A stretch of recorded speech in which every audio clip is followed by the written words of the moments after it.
dedicated to Eastern and Southern Kentucky. This is WYMT Mountain News Weekend Edition.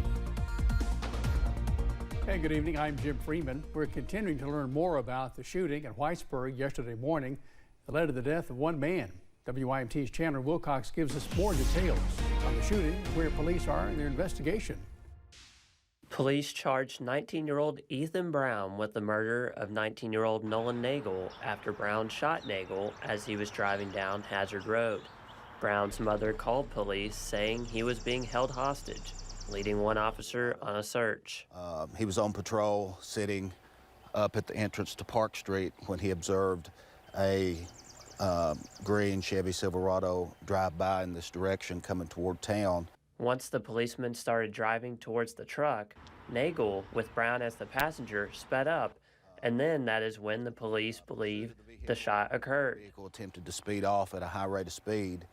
We feel like right in through here is when the single gunshot was fired, which caused the vehicle to actually lose control, and that's when the passenger that fired the shot stated that he had reached to grab the wheel because it had went into the ditch line here, and he jerked the wheel, causing the truck to lose control, and came to a final rest over where the indention's at in the guardrail. Chief Tyrone Fields says that his crew has been conducting interviews to learn more about the situation.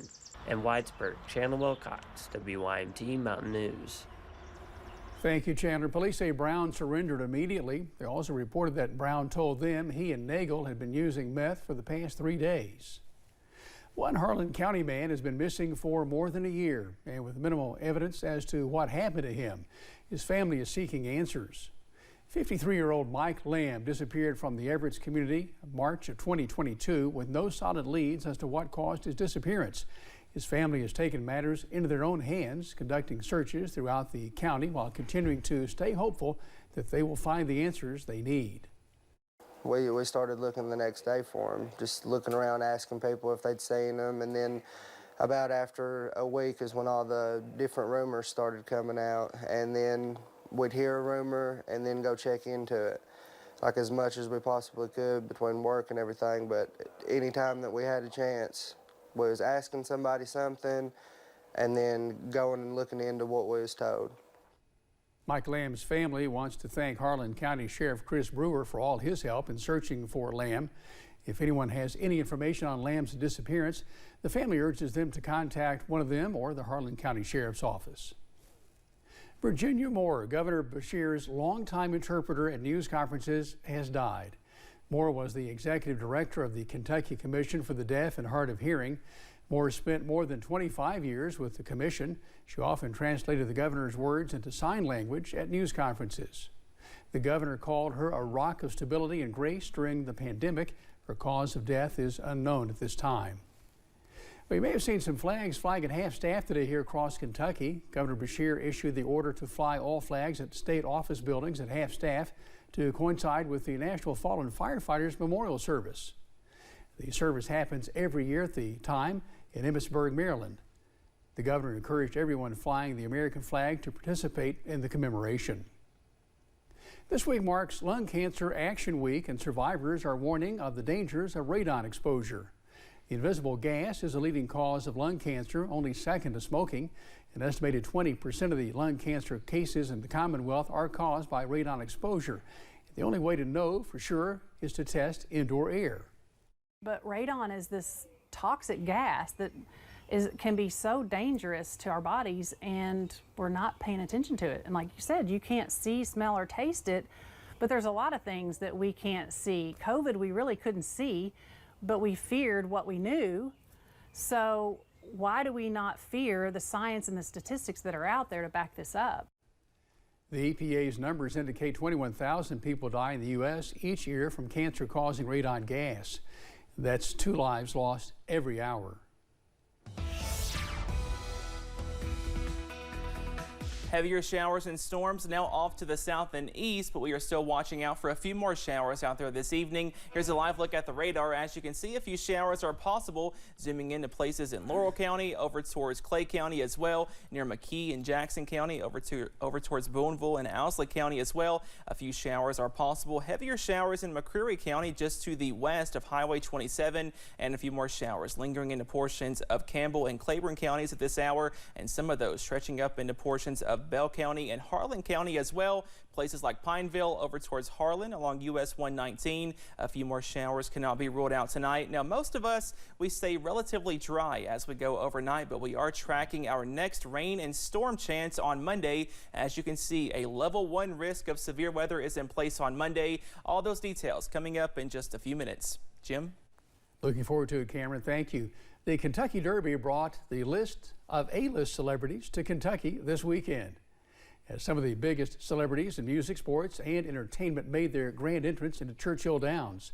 Louisville's own Jack Harlow caused quite the stir when he showed up and posed for photos. Those who attended say they love the spirit of Louisville and the Kentucky Derby. It's my first time here, and I will be coming back every year. This is the most fun, unbelievably joyful, unabashedly, proud. I don't know, it's wild and fun. I went to an incredible party last night. I got to sing with Smokey Robinson. It was so fun.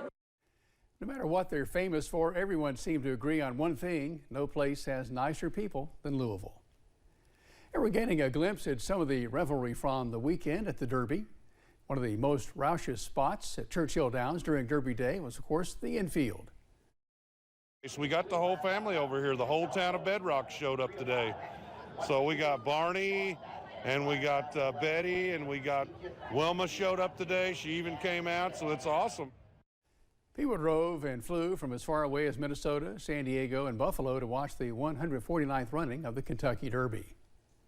Oprah Winfrey returned to Nashville this weekend, where she delivered the commencement address at Tennessee State University. The Tennessee State alumna was the keynote speaker for the undergrads during the ceremony at Hale Stadium. Oprah has a history in Nashville. She worked at a television station there as the first black female news anchor. She's gone on to become a global media sensation and philanthropist. Every family member from generations back who helped make this day possible, you owe them a rising. And your job is to come on up to the rising, to meet the rising of your life. Belmont, Middle Tennessee State University, Lipscomb, and Tennessee State are all holding commencements this weekend. Now to Pennsylvania. A woman is facing several charges after police say she faked her own kidnapping. Jennifer Barrasso has that story. There has to be something wrong up here in order to go through all that. Accused of faking her own abduction, Chloe Stein of Jeanette didn't have anything to say after spending the night in the Westmoreland County prison. And we just started calling police stations saying, did somebody pull her over? This is her license plate number. Chloe's mom, Suzanne Logeski, talked exclusively to me Tuesday afternoon while police searched. Her daughter's car found abandoned on Rodabaugh Road in Hempfield Township with her cell phone inside.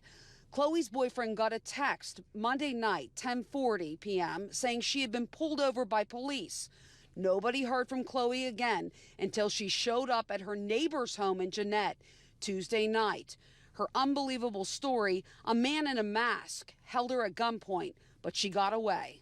She was relieved after being held at gunpoint and semi-assaulted, we'll call it, and bound.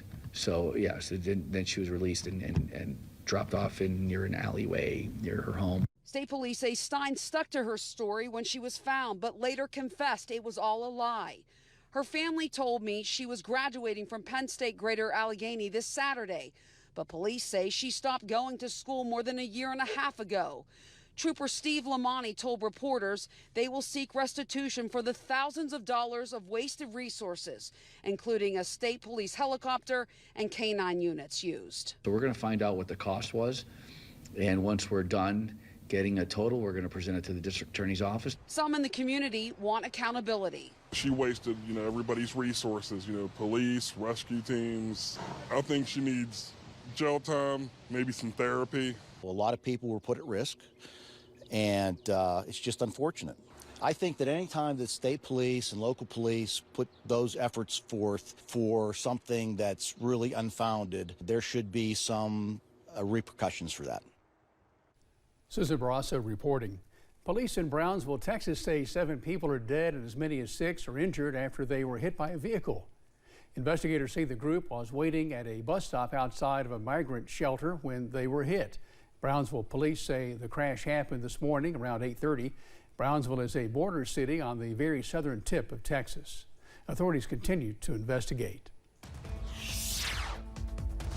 Severe weather damages structures in parts of Missouri last night. That story's next. Plus, more showers and storms are possible on Monday, and some of those could be strong to severe. All those details coming up in your First Alert forecast.